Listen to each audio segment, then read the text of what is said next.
11 browse. Treading water that they drowning. My head on the swivel. Yeah.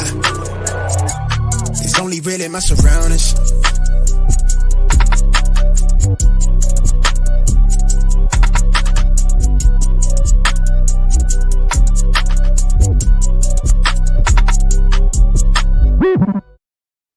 Got fantasy injuries? Call the law firm of Smash, Hampton, and Royer back again, baby. And, we are coming at you, midday here because of the Cooper Kupp news, because of all the, the Zach Ertz news, all these injuries that are coming out there. For the 4 or 5 of you that actually watch on YouTube, we got the suits on. John and I are just hitting you up midday here for episode 111, and I'm super excited and at the same time, super upset because the news about Cooper Kupp this morning, like right before we came on, you're talking high ankle injury, high ankle sprain. You're going to be like, maybe 3-4 weeks, 6 at the max. And John, now they're saying it's surgery, it's season ending. And you're just, if you are a win now team, this is the biggest blow we've had all season. This is devastating to a lot of people moving into week 11. Need help? Got injury problems? Call the Smash Law Firm. We want to help you smash and cash. Dial 444-444-4444. It's all the fours, you know what I mean? And I think this Easy episode sometimes We'll bail you out. This has become a yearly episode where you and I we put the suits on. I feel like it's more for us. It is. But we really want to talk to you guys about, like what we've been talking about on Smash Accept, and it's our biggest brand thing is insulating our trades and putting ourselves into a situation where we are buying players at the right time. We're insulating with picks. That's right. And John, just last week, we were out here saying, you know what, guys, these are the guys you should be buying. I was advocating buying Justin Fields on the high. You can't afford him now. You just can't. I was advocating going out and getting Jeff Wilson for a pair of thirds, which I did everywhere. He comes out, puts up 26 fantasy points, just crazy. Christian Kirk, again, I bought him for a 23 second. He's the wide receiver 7 on the season. Mung hit on Elijah Mitchell, where Elijah Mitchell had 18 fantasy points with Christian McCaffrey in the lineup.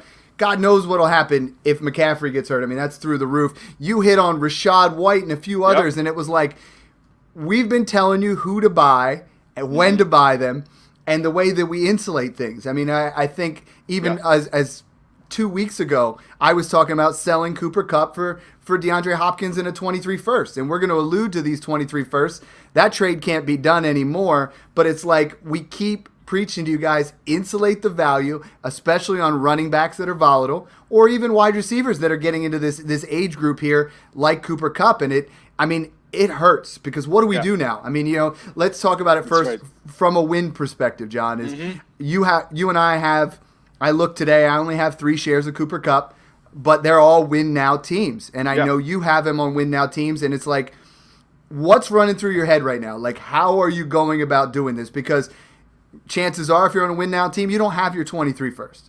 And if you do, more power to you because you can play with that. But what are you doing with Cooper Kupp if you're on a contending team? What's the first instinct in your head? Yeah, this is a real kick to the cup, no question about it. We're here to help. No, I think that you really want to start looking around to see what other teams in your league, and this is the beauty of Dynasty. There's always going to be teams that are rebuilding or punting. Do they have any assets that you could send Kupp for, right? And you're looking for, what do you think, Dad, like 80% of what Kupp could give you, right? I'm 100% for that. And we talk about that when you're get what you can. And I think the trickiest part there is 80% of Kupp is like, if you're saying you want 80% of Kupp's production, you rule out all but like 4 guys. That's the hardy part. That's the part that's – but you got to look at it. Right? Yeah. I mean, we always reference Dynasty Trade Calculator, but today I pulled up Keep Trade Cut because a lot of guys in the Patreon are like, they're like, hey, we can take a lot of advantage on there. They have instantly updated. They've moved Cooper Kupp to wide receiver 9. It's Jefferson, Chase, Waddle, Brown, Hill, Diggs, Lamb. They've moved Olave over Kupp. And then there's those guys in that next area where they have Amon-Ra St. Brown, T. Higgins, DK Metcalf, all in that similar type area, and I think it gets tricky here, right? Because we're really trying to take the value of Cooper Kupp and try to get as much as we can and still remain competitive. Yeah, that's right. And find those maybe wide receiver twos that you might be interested in. Maybe someone that still has some longevity in the league. A lot of times with wide receivers, you can do that. Or if you did insulate your picks or you have depth on your roster like we've been advocating for, you may already have a couple of startable wide receivers and you pivot off of them to other flex players. You go get some running backs, or like you and I were just talking about, maybe it's somebody like Nuke or Keenan Allen that's coming back that has a value dip that you could take advantage of, right? Those are the kinds of moves that you got to be looking at right now, just depending on your roster construction, right? And those are the two guys that I'm like literally, and we even talked about it last week. It's like those are two guys that I think if you're on a contender, you're not going to get better value than Nuke right now. And I think, I am in a position now where I have a contending team, and I went out there, and you don't just you can't trade Cooper Kupp to another competitive team. But what you can really sell and where you can really make the money, make things back, is I went through on my 3 teams and I said, guys, there are 6 of you guys going for the 101 right now. There are 6 playoff teams, and then every league has at least 3 guys going for the 101. And I said, hey, why don't you trade for Cooper Kupp? Because what that's going to do is you will have a wide receiver 1 next year, because I understand, the age is there. He's going to be 30 years old, and that's definitely – but if you're even on a rebuilding team, that is an instant asset that is going to appreciate in value. Trading for someone doesn't mean that that's that guy that's on your team for 10 years. We're looking for a guy that's going to have that value that, it is something that you can move later. So I said, you're going to get the 101. Who wants Cooper Kupp? And I started getting some offers. And I'm talking to one guy about Derrick Henry, and I'm like, that's another depreciating asset where on a rebuilding team, Derrick Henry is going to have less value than Cooper Kupp next year, because then we're looking at a 28-year running back versus a 30-year-old wide receiver. And that's more what I'm looking at, is I'm trying to fill in. I'm looking at the wide receivers, and it's nearly impossible to replicate Cooper Kupp. If you can go to a guy who might be 4 and 6 at this point, John, and you say, you know what, I'm going to give you Kupp in a second for Diggs. I think that's the biggest win you can possibly have. I don't know if you can get that. That's what I'm trying. I might try Kupp and a little bit plus for Tyreek Hill. I might try Kupp and a pair of thirds for Devontae Adams. I think there's some value to be had with Chris Godwin. I think there's some value to be had, in that area. But it's very difficult, right? Because this is a guy that you put on your team to absolutely smash, a guy that you were trying to fill in there, and maybe you can't trade Cooper Kupp. Maybe you can just try to fill in. And I mean, for me, I'm looking here at wide receivers like Tyler Lockett, who's really outperformed, who's still cheap. We always talk about how cheap Christian Kirk is. He's the wide receiver 7. I mean, he is a wide receiver 1 that you can get for a 23-second plus, and not a lot on top of that. Tyler Lockett, like I said, he's got 54 receptions, 640 yards. That's a guy that you can definitely get for a second-round pick. We talked about Tyler Boyd before. In one of the leagues where I'm not in it, I offered Brandon Ayuk in a second, so you might be able to go that way. I mean, you can fill in with an Alan Lazard. You can fill in with Mike Williams, who's coming off injury this week. You can fill in with Keenan Allen, who's coming off injury this week. Yeah, get creative. I think that's the key to it all, John, is like, right, you can't just say, all right, I lost Cooper Kupp, I'm going to do this. From my contending teams where I had Cooper Kupp, I'm trying. I looked at Diggs. I looked at Hopkins. I'm making an offer for Hopkins. I also made a look to, I talked about Derrick Henry. I made a look towards Christian McCaffrey. I offered Kupp in a second for McCaffrey. You have to look at everyone else's roster, and really, this is why we're trying to bring out ideas, because this is one of those scenarios. You lose Jamar Chase, guess what? The other 11 teams still want Jamar Chase. Cooper Kupp is a lot more difficult of a move to try to create. And week 11. I mean, we're looking 4 weeks away from the playoffs. It's that area of the year where you got to make or break. You got to make that decision. And maybe you're that guy, and I'm not trying to go long-winded on this one, but maybe you're that guy who's 5-5, and you're like, you know what, my team, the potential points aren't there. I'm struggling week to week, but I'm fringe playoffs. Why don't I just trade Devontae Adams in a second for Cooper Kupp in a first. That guy's going to take it because he wants to move forward. And then you flip Devontae Adams to another contender, and you just keep cascading that trade and winning and getting yourself ready for 2023. Because, John, you have to assess, am I top 3 right now? Yeah, exactly. Am I top 3 or 4, Just beat me to it. I mean, number one, you never want to panic sell. You want to take a step back, take a deep breath, and look at your roster. If you're still competing, and you probably are if you have Kupp on your team, do you have any picks left that you could move? You could package Kupp with and get something closer to his value. I like that move. If you don't have any picks left, you're targeting those 5-5, 4-6 type teams, and you're looking for assets that you can get back. Like you said, a couple of those wide receivers might be worth it. Or, you look at a running back, you look at some of these guys that may have a dip in the value, get a couple of those assets back. But definitely make a judgment call based on where you are in the season. And like you said, if you really don't think that you have what it takes to land in the top 3, now might be the time to, take the other direction and start rebuilding. And again, like transitioning here though, on my Smash 5 team where I'm in a first-year punt, I just made an offer for Cooper Kupp. In fact, I just offered Deontay Johnson in a second. I think that's fair, right? I think that could be an interesting offer for the other team that's contending in that situation. Those are the kinds of things I'd be looking to do.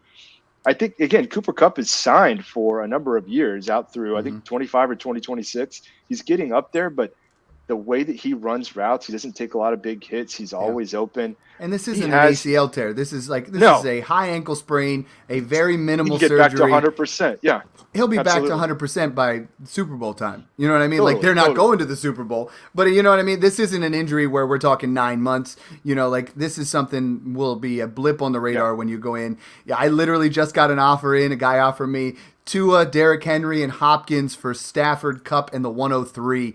And it's like, we held on to these we held on to these picks for a reason, and now's that time. And John, you, Mung, and I have really been saying that, where it's like, these picks are important, man. You get those 23 first, you insulate your roster.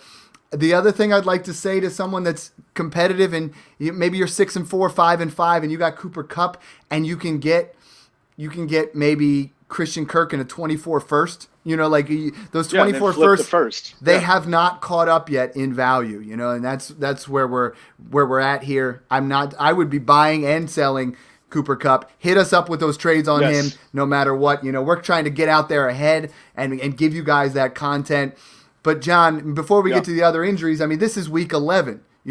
Episode 111, week 11, timed it out great. But this is one thing that I do on my rosters right now where we're at a spot here, and this is just week 11 has Tampa Bay, it has, the Jacksonville, Miami, and this is either the last time to buy or the last time to sell Mike Evans, Tyreek Hill, Tom Brady. These guys in that area, you're not trying to panic sell Waddle if you're not going to make the playoffs, and you're not trying to panic sell Travis Etienne. But if you're 5-5, you have to win this week. And I target those teams. When I'm at the top, I'm like, you know what?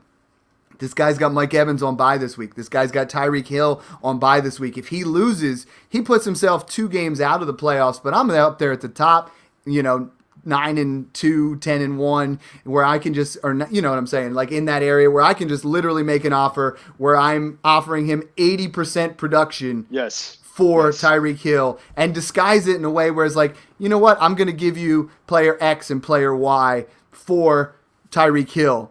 And to him, he's like, okay, I'm going to probably win this week, but Tyreek Hill is that biggest difference maker where, I want him.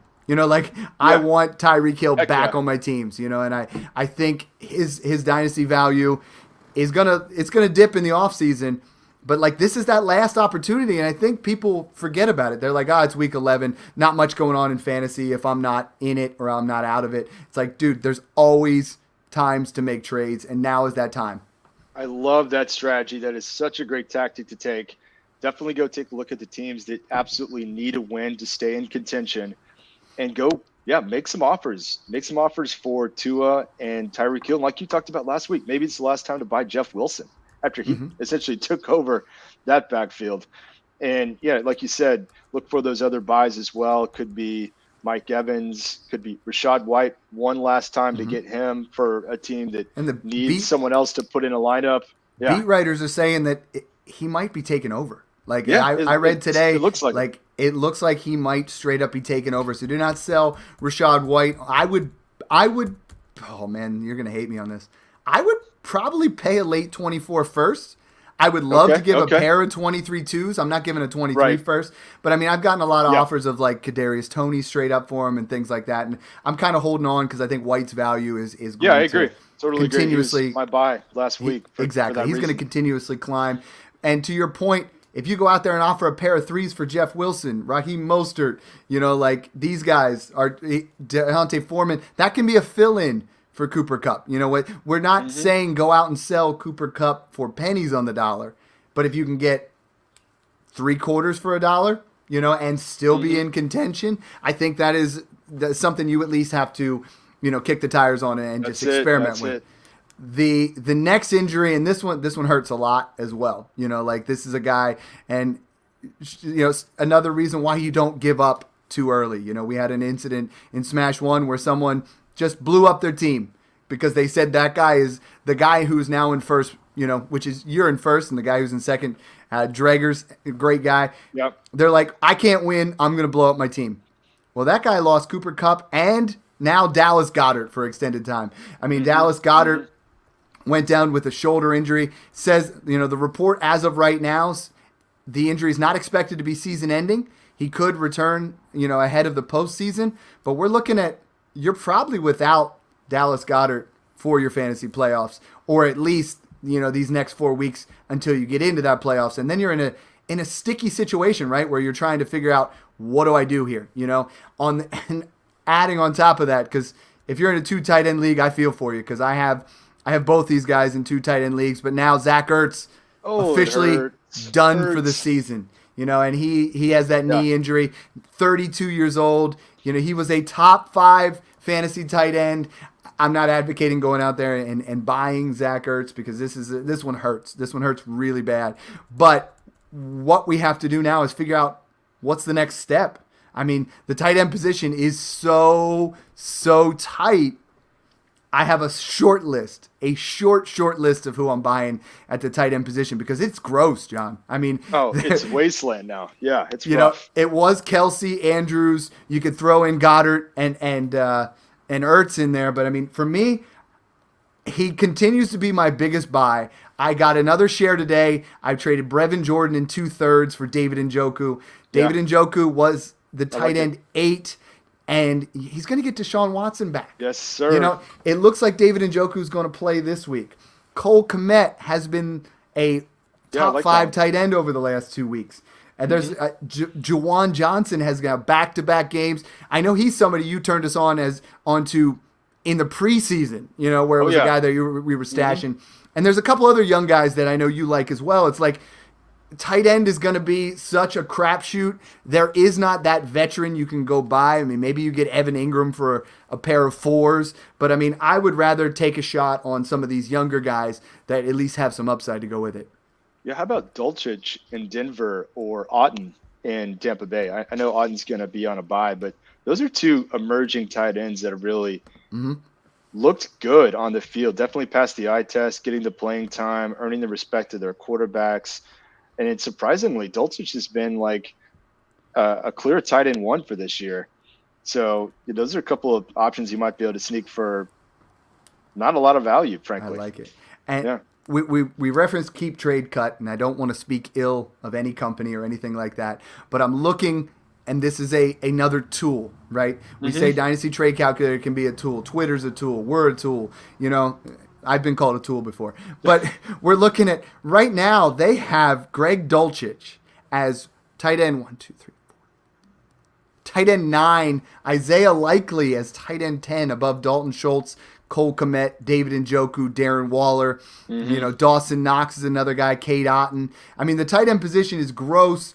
Maybe we go out and we try to buy Trey McBride, on some upside. Yeah, sure. But, I mean, it's going to be a very difficult fix for you to replace Dallas Goedert, especially in 2 tight end leagues. It's going to be a very difficult task for you to replace Zach Ertz. And it's just going to be tough. The biggest takeaway from me is when Dallas Goedert went down, Devonta Smith bounced back, right? Devonta Smith has kind of been a forgotten guy. He's in that wide receiver 30 range, but he had a fantastic game last night. And I think he's going to be the biggest beneficiary of the Dallas Goedert injury. He's a guy that I think you can go out there and you might be able to get a little bit plus, Cooper Kupp for Devonta Smith and a little bit, because I think that would be, give you that insulation and still some production here.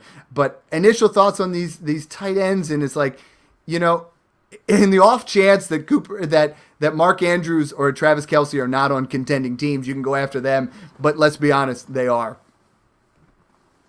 Yeah, this is really tough, and the tight end landscape, to your point, was already so brutal to begin with. But it's so important, right? If you're in a tight end premium league or a 2 tight end league, you're gonna have to do something there. So some guys that I also think you could look at, maybe TJ Hawkinson.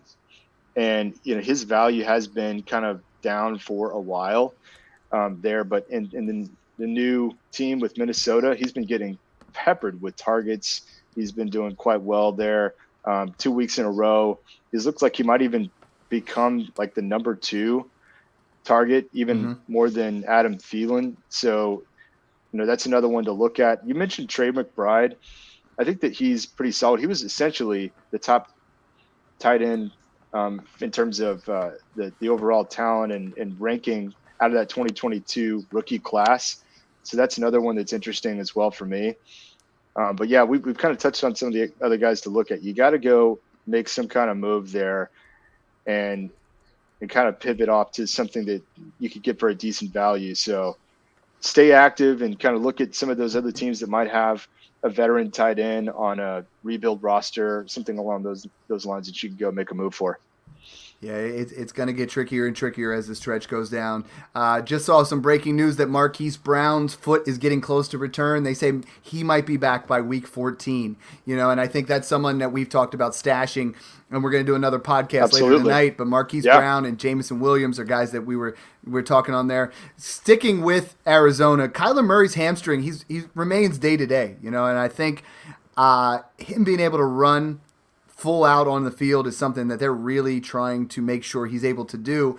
But that man, without Kyler Murray, you saw Hopkins still got his 19 fantasy points. Hopkins is going to eat no matter what.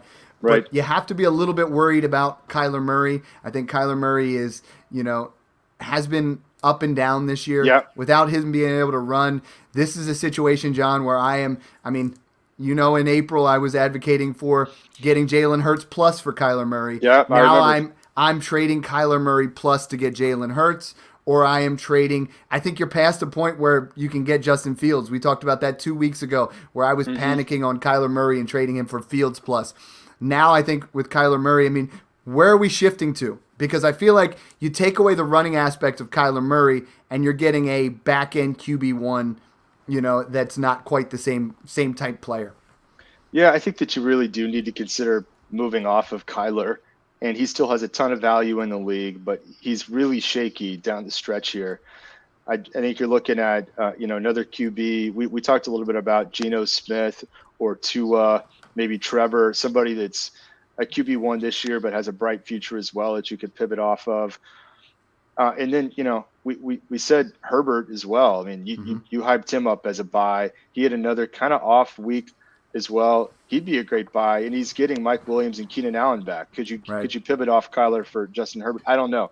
There's some tough decisions there, but looking at Arizona for a second, there's a couple of things that I think we need to consider with Ertz out and kind of a shaky Kyler situation.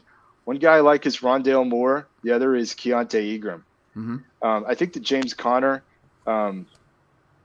does look healthy. He did score 2 touchdowns. He looks like something that could be reliable if you need a RB2 or flex in your lineup. But I really like Keontae Ingram and Rondale Moore to soak up some of the targets that were lost by Ertz. And kind of another breaking news, Eno Benjamin was straight up released by Arizona. So it does look Shocker. like Keontae. Yeah, I know. I just out of nowhere, he's gone off the team. that does say they have some faith in both James Conner and I think Keontae Ingram, who I think really does have both rushing and receiving skills, could step into that role. And again, next man up, like we've been talking about every week on the pod. Mm-hmm. Darrell Williams may or may not come back here in a couple of weeks, but in the meantime, Keontae Ingram could get a chance to really step up and show out. Yeah, another quick injury. Jerry Jeudy, mild ankle injury. If you were on a rebuilding team and you want to cut points off your roster and want some youth, I mean, Jerry Jeudy was on the verge, in my opinion, of breaking out here in the second half. Back-to-back wide receiver 2 weeks. He was starting to look real good and get some chemistry there, and I think he's going to be out a couple of weeks here. It looks like, they say week to week, but a mild ankle injury is going to definitely hamper him quite a bit. John, the interesting thing that I want to talk about is a lot of people this time of year are more free to give up that 23 first. They're more willing to go out there and say, you know what, like I'm all in. I want to win. I'm going to trade my 23 first. We've advocated holding on to them. I want to talk about a couple aspects of the 23 first. For me right now, John, and it's week 11, so I know it's kind of hokey, but I have 11 players that I value over the 101. That is it. And you can debate some of these, but there are 11 guys who today, if you came to me with the 101, and if I'm middle of the pack, I know it's team dependent, but I would be like, I'd prefer these guys over the 101, but it's close. So I still have Allen and Mahomes in a tier by themselves with Jalen Hurts right there. Like Jalen Hurts and Justin Jefferson are right there. I have those guys as my top 4. I still would prefer Lamar Jackson, Joe Burrow, Justin Herbert, Jamar Chase, and then the next 3 you could debate a little bit, but for me, I've moved Fields up to 9, Kyler at 10, and Deshaun Watson at 11. So those are the 11 guys for me.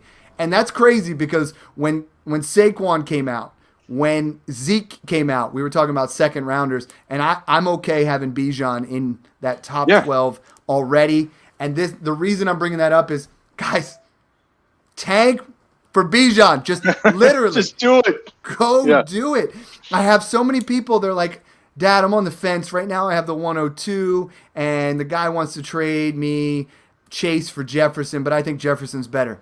Bro, the difference between the 101 and the 102 is legendary at this point. If you can cut off 30 points a week in the next 4 weeks, and that's going to get you Bijan instead of Stroud, Young, or Gibbs, I think it's worth it, man. Like, I'm trying to actively, that's why I'm saying if you are like in a situation where you have, a wide receiver or a running back who's not going to be on your team next year, get Cooper Kupp, tank, get Dallas Goedert, put yourself in a position for the 101. Yeah, look, I've been talking about this guy all over the place. I've been practically like leading the Bijan fan club. But he's absolutely worth it. I'm completely bought in on this guy, the best running back prospect that we've seen in quite some time, kind of in that Saquon range. And I think you put this out there in a post, like you were kind of thinking about maybe Saquon or JT there, maybe AJ Brown or Tua. There's a couple other guys you could throw in there. But I'm with you. I think Bijan, even if you don't agree with the talent, the market value is going to be late first for startups, maybe early second. But you're right there. That's the kind of value you're going to have in the 101. If you could find any way to get it, he's almost in a tier all by himself, in my opinion. Absolutely worth going to acquire that. And I think we're going to talk about this in a little bit. We did run a mock draft. Most all the mock drafts that I see, whether it's a Spatch Patreon mock draft or an analyst league mock draft, Bijan's been going 101 in all of them. Yeah, and I think he belongs there. The other thing is you got to look at your league. Like, I had a guy message me today, and he's like, you know what? I'm currently it'll be the 105. I'm okay with that. And I'm like, bro, look at the points possible. It's 50 It's 50 points between you at 105, which is tier 2, between that and being at the 102, which I think the 102, Bryce Young goes to the right situation, and that is an early second startup pick. Like, we're not talking about rookie picks. These are startup picks, man. Like, if you can sell some pieces and put yourself into position, I can't say that enough. You and I in our year one punts and our rebuilding teams are really just trying to shed points. We're just trying to push it off there and make sure we are locked into those spots. And I think it's just you got to play chess when they're playing checkers. The other thing I do is I try to look at those guys that are in the middle that I might already own their first if you're in a rebuild, and I offer them Cooper Kupp, because that's going to make, if you own their first, it's going to make them, think they're getting something by Cooper Kupp, but you're making that first. So you win twice, right? Like you get a guy like, love it. You get, let's just say you get Brandon Ayuk in a 24 first for Cooper Kupp. That's great. Then his 23 first keeps getting worse and worse and worse over these last 4 weeks. And I think it's an opportunity for you to really, make some headway. Yeah, exactly right. Be creative. This is a good time of year to make those moves. Guys are making the last push for the playoffs and willing to deal their picks. And, like you said, not only is it Bijan, but I have a tier of the top 4 players. If you can get into the top 4 of this rookie draft, it is just going to be special players, elite values. You mentioned Bryce Young, CJ Stroud, and Jahmyr Gibbs. I have in that top tier as well. And you look at the as it stands today, the NFL draft order: Houston Texans drafting number 1, and the Las Vegas Raiders drafting number 2. Imagine a situation where the Texans get Stroud and the Raiders, let's say they go and pick up Bryce Young. Can you imagine that situation? Yep. Wow, that would be fun. And they're already talking about it. You know what I mean? And I think that's the exciting part. And these 23 firsts are just accumulating value, and they're moving up and up. Why don't we talk a little bit about the mock that you're doing? You know what I mean? I think you've released your rankings, and I think every single week, you just keep updating things and what's going on. If you guys aren't following that from John, you should be. I mean, we're injury lawyers, but I mean, I could be suing you guys if for your fantasy teams for not paying attention to this, because this is literally the type of stuff that's just difference making. So talk to me a little bit about how this mock is going on so far. Yeah, this has been a lot of fun, and this is one of the benefits of being in Smash Patreon. I found some guys that know what they're doing and wanted to participate in this mock draft that we did. And this is really important to start getting an early read on who these players are, what the kind of values they could have, who and what is going to go in the first round, and just kind of assess the values and who these players are. So quick shout out to Vince, Mike, or Nerd Boy, Wasey. Yeah. Commissioner Breeze got in on this. Brian Russell and Wasey Russell are both involved in this. So we had a lot of fun. We actually did 3 rounds of this mock draft. I'm going to post it here right after the show and put a thread out on some of these players and picks. But maybe starting to look at this first round. This is starting to solidify a little bit for me and some of the other analysts that are out there. I mentioned the top 4 in my rankings. They were, in fact, the first 4 off the board. So Bijan went 101. Bryce Young was actually the second guy off the board to Nerd Boy. He really is all about Bryce Young. I can understand it. I had the opportunity at 103 to get CJ Stroud. He's still my QB1. I think he's the Heisman favorite, and I love the tools that he has. And then Wasey did the right thing in my mind and grabbed Jahmyr Gibbs there at 104. Then it starts to get a little more interesting, right?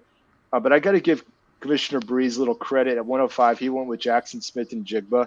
Some people have dropped him down a bit more, but JSN, as everyone remembers, outperformed 2 first-round wide receiver draft picks from Ohio State last year, outperformed Olave, outperformed Garrett Wilson. So we know the talent's there. He hasn't been on the field, but Breeze stuck with the talent, went with JSN. Then we saw 2 running backs go, 106 and 107. So Sean Tucker and Zach Evans. For me, I think those are the right picks in that part of the draft, and that tier 2 of running backs in my mind. They've really looked good. I have a couple of concerns that I see here and there, but in general, look like tremendous running back prospects coming out. Then we saw 3 wide receivers go off the board from there. I love this one. Breeze took Quentin Johnston at 108. Wasey then followed that up with Jordan Addison, the Blitnikoff Award winner from last year, has put up crazy production again this year at USC. And then I was able to get Kayshon Boutte at 110. And again, this guy was being talked about as the potential wide receiver 1 at one point in time because of the talent that he's displayed. This is betting on talent over the production that we've seen this year. You kind of have to overlook the LSU passing offense. Jaden Daniels hasn't exactly done him any favors. And then closing out the first round. Again, this is kind of where it starts to get even more interesting, a little bit more unpredictable. But we saw Nerd Boy pick up the Tank Bixby there out of Auburn. So I just love that name. Just built to be a running back, born to be one.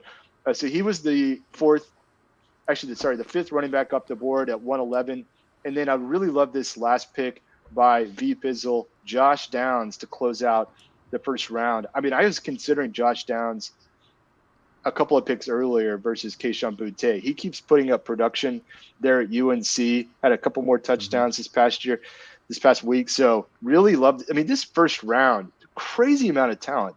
Well, the biggest takeaway that I'm getting from that, John, is we talk about people at this time of year, and I started it, and that's great assessment there completely. I think this is the time of year where someone's like, you know what, I'll pay a 23 first for Chris Godwin because he's going to put me over the top. Right. I'll pay a 23 first, and this is not the year to do that. If you can make a smarter, cheaper move, there's guys that we have really hit on where if you're going to pay a 23 first for, a Josh Jacobs to put you over the top, just go out there and pay 2/3 for a Foreman or even a 24 second. You know what I mean? Let's buy some production from a non, and I know we had that on with Jordan McNamara. Don't worry about the profile right now. Don't worry about the person you're buying. Buy the production. Jeff Wilson, get the production because you're going to get that in advice. There, and I think we all want to buy Dalvin Cook and we all want to buy Joe Mixon. And if you get them cheap, so be it, and I think that's a great way to do it. But I think the days of just saying, you know what, it's the 111 or the 112 or maybe even the 110. Mm-hmm. You just said Boutte went at what, 110? 110, yeah. Crazy. Dude, if you have a chance to get a player like that at 110, let's start talking about trading your 24 first instead. Let's start talking about trading a pair of 23 seconds, which they're going to be nice too, but it's don't overdo it with them 23 first. Don't give a 23 first for Pat Fryermuth right now, trying to fill in that gap because you lost Dallas Goedert. Don't give a 23 first just trying to get, somebody that's in that range. You understand what I'm saying? Like a 23 first right now for a guy like, Chris Godwin or DJ Moore, it kind of makes me sick. I see the writing on the wall. You're going to regret that. You're going to feel like that is not what you were trying to do. And I know that's where normal years I would say, you know what? That 22 first, I was throwing that out there for these guys every single day, right? Because we knew that was that 110 area where what were you getting this year? You were getting Dotson, you were getting Pickens, no slam dunk prospects. You were just getting a nice little piece. Yeah. Yeah, and I want to come back to the 23 seconds for just a minute here. If you just can't seem to acquire the 23 first, it's just so high. Nobody wants to part with them at this point. I kind of get it, but I'm going to say that these early 23 seconds are almost like equivalent value of a late first this year in 2022. There were some guys available that, going through these mock drafts really helps you understand the value of these 23 seconds. So Michael Mayer went early in the first. Then we saw running backs like Zach Charbonnet, Blake Corum, who's in the Heisman contention at Michigan, Kendall Milton out of Georgia. These guys are ballers and are available in the early second. There was wide receivers that were still going off the board. I'm like, wow, this guy's still available in the second. And by the way, we didn't even get to the other QB tier. Guys like Will Levis, Anthony Richardson, there's Hendon Hooker. All these guys went in the second round. These guys could be first-round NFL draft picks that could rise up in the rankings too. So the value of these 23 seconds is actually something to consider, especially given the current market value and price associated with those 23 ones. I like it a lot.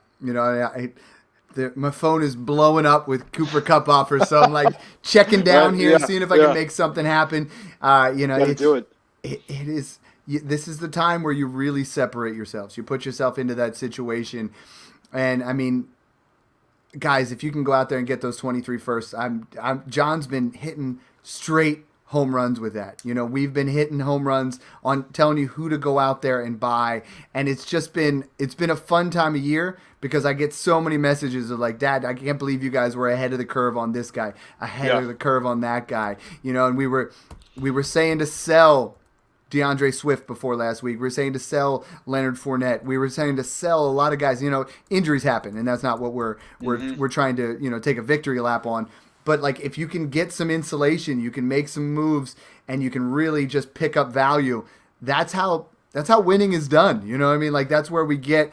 The other guy that I'm really concerned about, John, that I keep getting questions nonstop, is Matthew Stafford. He's in concussion protocol. I mean, if he doesn't get concussed, maybe Cooper Kupp's still there. Oh, but hard to think about. What do you do with Matthew Stafford right now? I have so many people asking. Like today, I got an offer. A guy lost Cooper Kupp, so he messaged me, and he's like, I think I was floating Jalen Hurts out there. He goes, Stafford, Najee, and a 24 first. And I was like, nope. Could you imagine in April if we were talking that way? I know. I mean, it's like, what do we do with Matthew Stafford right now? I think he's really a hold if you have him, and I just can't buy the guy anymore. Why would you? The offensive line is in shambles. He just lost his best weapon. He's QB 25, John. The Rams. He's not even a QB 2. Yeah, it's amazing just the difference a year makes in the NFL. Super Bowl caliber team under Sean McVay. Now they're just kind of in disarray. So I don't think that you can buy him. I wouldn't get cute and try to go pick him up. Fantasy playoffs, you're looking at Green Bay, Denver, and the Chargers. Those are three of the toughest defenses to go about. He has a nice stretch here for the next couple of weeks. I think Allen Robinson could be a nice little fill-in. I think Ben Skowronek is like that guy that you just kind of throw in there at the end. Maybe Van Jefferson bounces back, but maybe. It's like maybe Higbee becomes that guy. Kyron Williams could be interesting, for getting for cheap, but I'm staying away from the Rams. Completely. And I'm off. I'm making moves right now where I have a lot of teams where Stafford's my QB2, and I've made moves to get Geno Smith. That was the biggest thing. We've been on that for 6 weeks now, where we're like, go get Geno Smith. But I'm in a move now where if I have Matthew Stafford, I am trading for Marcus Mariota. Like, he has been a top 12 quarterback. I'm making a move where he's QB 11 right now. Kirk Cousins is still cheap. Tom Brady has looked better than Stafford. I mean, I don't. You got to hold him, but you're not going to get value. Well, and if you could sell him, you got to kind of convince another GM that next year things will be different, right? Sean McVay is going to get things back together. Stafford and Kupp will both be there. I believe They'll that. have a chance to fix the line. It's tied into the line and the elbow. Like the future, right? That's it. Yeah, and so I think that he has a chance to fully recover in the offseason as well as Kupp, who, again, like we said, not a huge injury there. The Rams, I have to think with that offensive mind like McVay, will get things together. So that's the thing to consider. But, I mean, as a contender, stay the heck away. Maybe on a rebuild, you could get him for really cheap, take advantage of the huge dip in the value there. But, I'm probably holding if I have Stafford on my team, if I could possibly avoid selling him for too low. On the flip side here, and I know, we covered the injuries there. Guy coming back from injury, someone that we were like, you know what? It just takes some kind of shot in the arm. He's a second half type player.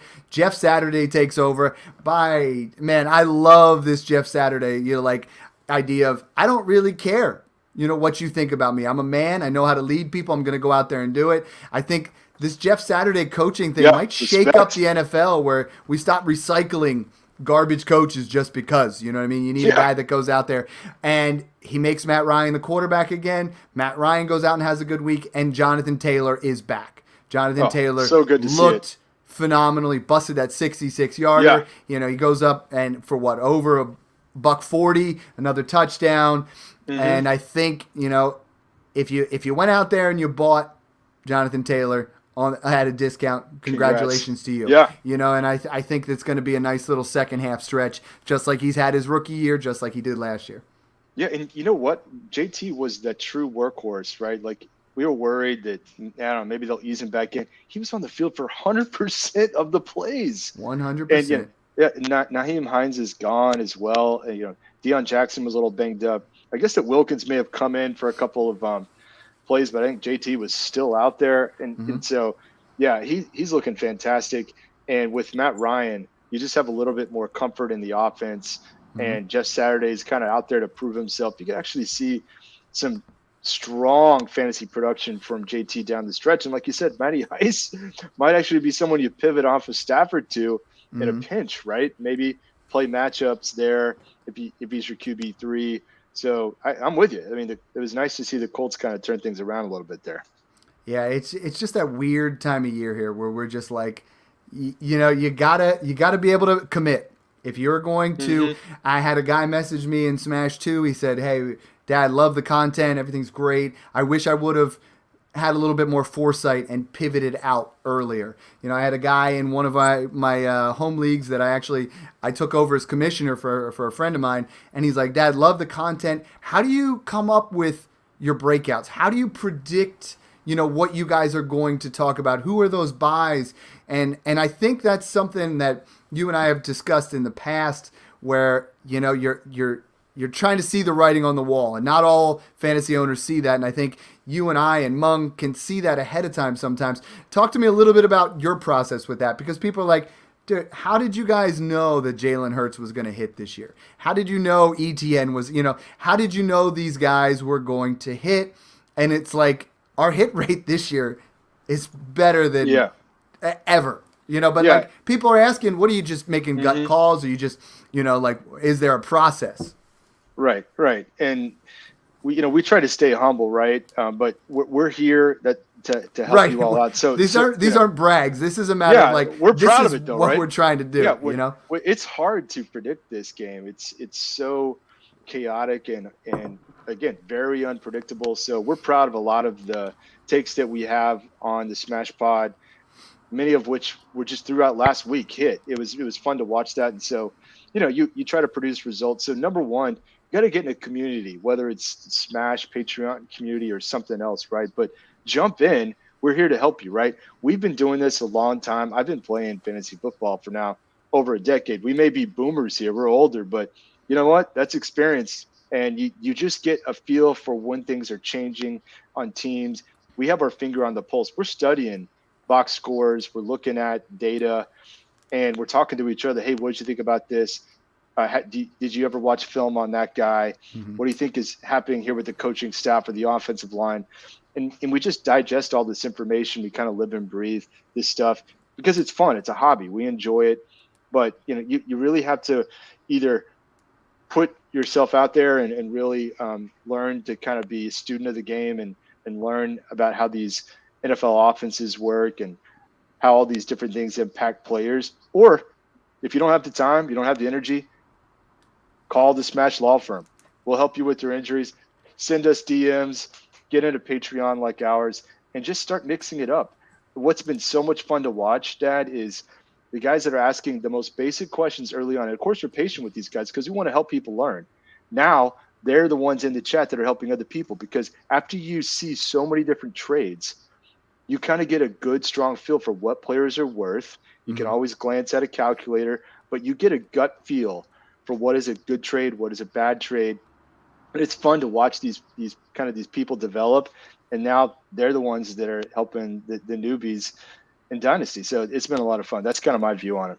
I love that. And unfortunately, we've been turning people away from the Smash Patreon because we have not set up a Discord. When the season is over, like right now, it has gone from something where you and I talked a year ago, you're like, I don't think it's going to work. And then I was like, dude, it's just blowing up and it's making really a community. And everybody's, we're launching a second podcast out of it with guys from the Patreon, and I think, there's been a shout out to Fantasy Nerd Boy, who's going to be on tonight when we talk with Mung and Adam. But it's like we're going to talk about just straight trades. But him and I have talked a lot about market values, right? Like a lot of people get stuck in their ways of this is my player, this is what he's worth, you got to shift with the market, and you got to get ahead of the market. Got to be decisive. And I think to answer that question, that's the biggest thing for me, right? Is like seeing where the market is, playing the market. You have tools like Dynasty Trade Calculator, like Keep Trade Cut, like, Dynasty Twitter, where you can see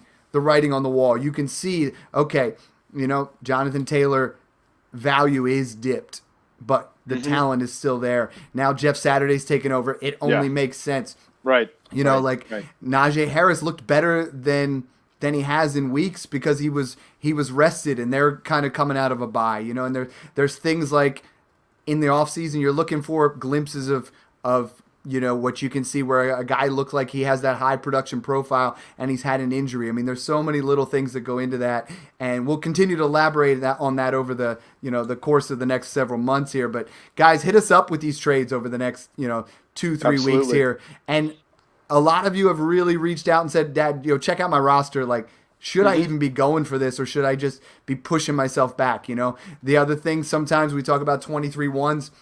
If you're 5-5 or 6-4 and you're kind of a pretender, now is the time you can get that 23 first back and improve the value of that. If you are, you have to assess it. You have to look where you're at. Like, are you in a situation where, you've lucked out? I've lost 5 matchups this week where I was second or third in points.